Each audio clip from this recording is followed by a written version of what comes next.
მოგესალმებით და მე კვლავ გიბრუნდებით საფეხბურთო სიახლეებით. კვარაცხელია სანაზღაურება პარიზში, ვის აქვს კვარაზე დიდი შემოსავალი. ჩაკვეტაძის დასაფასებელი საქციელი. ზურიკომ სენტ-ეტიენს გამარჯვება მოუტანა და რა განცხადება გააკეთა დავითაშვილმა მაჩის შემდეგ. ეს და სხვა სიახლეები ჩვენს ვიდეოში. თუ რაიმე მიზეზის გამო არხი ჯერ კიდევ არ გაქვთ გამოწერილი, გამოვასწოროთ ეს შეცდომა. უმეტესობა უყურებთ ჩემს ვიდეოებს, რაც ძალიან მახარებს და იგებთ სიახლეებს ქართულ და უცხოელ ფეხბურთელებზე, ხოლო ეს ყველაფერი ორივე მხარესთვის მომგებიანი რომ იყოს, ამისთვის საკმარისია ერთი ღილაკის დაჭერა. გამოიწერე არხი, კომფორტულად მოკალათდი და ჩვენ ვიწყებთ. ლიგა 2-ის მესამე ტურში ზურიკო დავითაშვილის სენტ-ეტიენი ბულონს ესტუმრა და 1-0 გაიმარჯვა.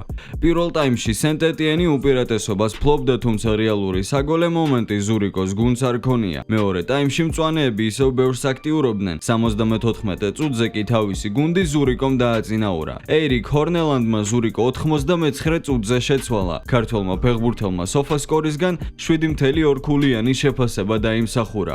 მისი სტატისტიკა კი ასეთი იყო: 1 გოლი, 2 დარტყმა კარში, 1 დარტყმა კარისკენ, 1 დაბლოკილი დარტყმა. 2 წარმატებული დრიბლინგი ჰქონდა ზურიკოს, 82 შეხება ბურთთან, 60-დან 47 ზუსტი პასი გააკეთა, 24 დაკარგული ბურთი და 1 ჯარიმა. 3 მატჩის შემდეგ სენტ-ეტიენს 7 ქულა აქვს. მწვანეები ლიგა 2 სატურნირო ცხრილის პირველ ადგილზე არიან და მომდევნო მატჩს 30 აგვისტოს შინ გრენობლის წინააღმდეგ გამართავენ. მატჩის დასრულების შემდეგ ქართველმა ფეხბურთელმა კომენტარი გააკეთა. რთული მატჩი იყო, მაგრამ ჩვენ გამოვიყენეთ შესაძლებლობა, რომ მეორე ტაიმში გოლი ლამაზი კომბინაციით გაგვეტანა. ჩვენ ინიციატივა საკმაოდ კომპაქტური გუნდის წინააღმდეგ გამოვავლინეთ. რა თქმა უნდა, რამოდენიმე შეცდომა დავუშვით, მაგრამ ეს ფეხბურთია და ყველაზე მნიშვნელოვანი ახლა ის არის, რომ 3 ქულა ავიღეთ. ვცდილობდი ყველაფერი გამეკეთებინა, რომ მეტოქის მცველები დამეღალა. მეორე ტაიმში კი მეტი სივრცე გამომიჩნდა. იმედი მაქვს გუნდს დავეხმარე. ზოგჯერ ჩემი ზონიდან გავდიოდი, რათა ბურთთან შეხება მქონოდა. საერთო ჯამში თავს კარგად ვგრძნობდი, შემეძლო ცოტა მეტი მეთამაშა. ამ ეტაპზე სენტ-ეტიენში ვარ. ყველაფერს ვაკეთებ და ვცდილობ რაც შეიძლება მეტი დახმარება გავუწიო გუნდს. ნახოთ რა მოხდება შემდეგ. ჩემი თანაგუნდელები ტრანსფერზე ცოტას მესაუბრებიან, მაგრამ იციან რომ ყველაფერს გავაკეთებ. თუ შეამჩნევენ რომ ჩემი გონება სხვა რამეზეა გადართული, აუცილებლად მეტყვიან. დიახ, ლიგა 1 და ლიგა 2 ერთმანეთისგან განსხვავდება. გასულ სეზონში ლიგა 1-ში იგივე სტილის თამაშები არ ყოფილა, რადგან ყველა გუნდი ძირითადად აწეული დაცვით თამაშობდა. ლიგა 2-ში კი გუნდები შედარებით დაწეული ხაზით თამაშობენ, მაგალითად როგორც ბულონი. ამიტომ მეტი ინიციატივა უნდა ავიღოთ.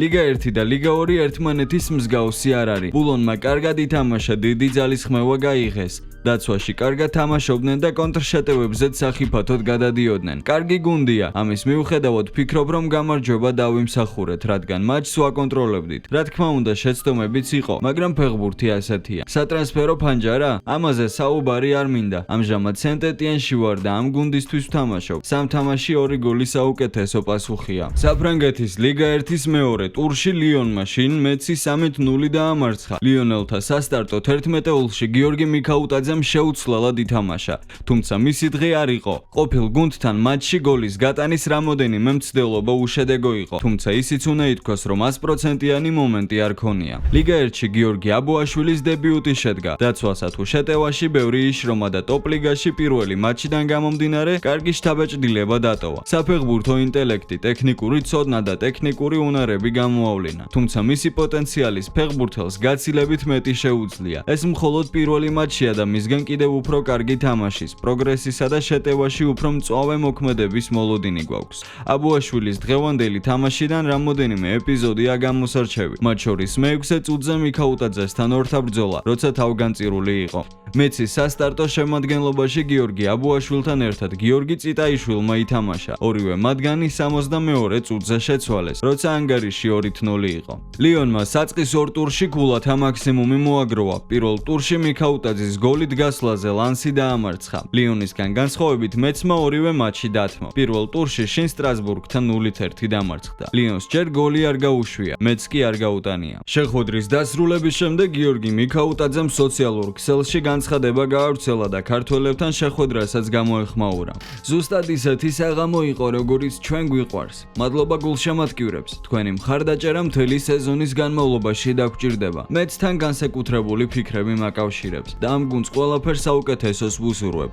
ამაყივა რომ ლიგა 1-ში გხედავთ ძმებო. Როგორც მოგეხსენებათ, ვოტფორდის ქართველი ნახევარმცველი გიორგი ჩაკვეტაძე ტრავმირებულია. ამჟამად გიორგი რეაბილიტაციის პროცესს გადის. აღდგენასთან ერთად ჩაკვეტაძე ასევე ძალისმიერ ვარჯიშებს აკეთებს, რისგანაც როგორც წესი, ტრავმირებული ფეხბურთელები თავს არ იწუხებენ ხოლმე. ქართველის ასეთმა მონდომებამ კლუბში დიდი ყურადღება მიიქცია. გიორგი ჩაკვეტაძე მთელი კვირის განმავლობაში ინტენსიურად ვარჯიშობდა. სპორტდარბაზში ისასრულებდა როგორც ძალისმიერ, ისე აღდგენით ვარჯიშებს, რათა ფორმა შესაძლებლობის ფარგლებში შეენარჩუნებინა. მიუხედავად ტერფის ძვლის რთული ტრავმით გამოწვეული ტკივილისა. წერია ვოტფორდის განცხადებაში. როგორც ყველამ ვიცით, პარი სენ-ჟერმენი საკმაოდ მდიდარი კლუბია. ეს მთელი ისტორიის განმავლობაში იყო ადგილი, სადაც სუპერვარსკვლავები თამაშობდნენ და იღებდნენ უზარმაზარ ხელფასებს. მაგრამ არ გამოსდიოდათ ჩემპიონთა ლიგის მოგება და სპორტის განხრით სუპერკლუბი არასდროს ყოფილა. უფრო პრესტიჟული ადგილი, სადაც ვარსკვლავები კარიერის ბოლო წლებს ატარებდნენ. ბეკჰემი, მესი, რონალდინიო და ბევრი სხვა. ახლა ყველაფერი შეიცვალა. რა დამთხვევა, როდესაც კვარა ნეაპოლში გადავიდა, ნაპოლიმ სკუდეტო მოიგო, რომლის მოგებაც 33 წლის განმავლობაში არ გამოსდიოდათ. ახლა კი პარიზელებმა ჩემპიონთა ლიგა მოიგეს, რომლის მოგებაც მთელი ისტორიის განმავლობაში არ გამოსდიოდათ. დარწმუნებული ვარ, კვარა ნაკრებსაც მოუტანს გამარჯვებას, თუმცა ჩვენი დღევანდელი თემა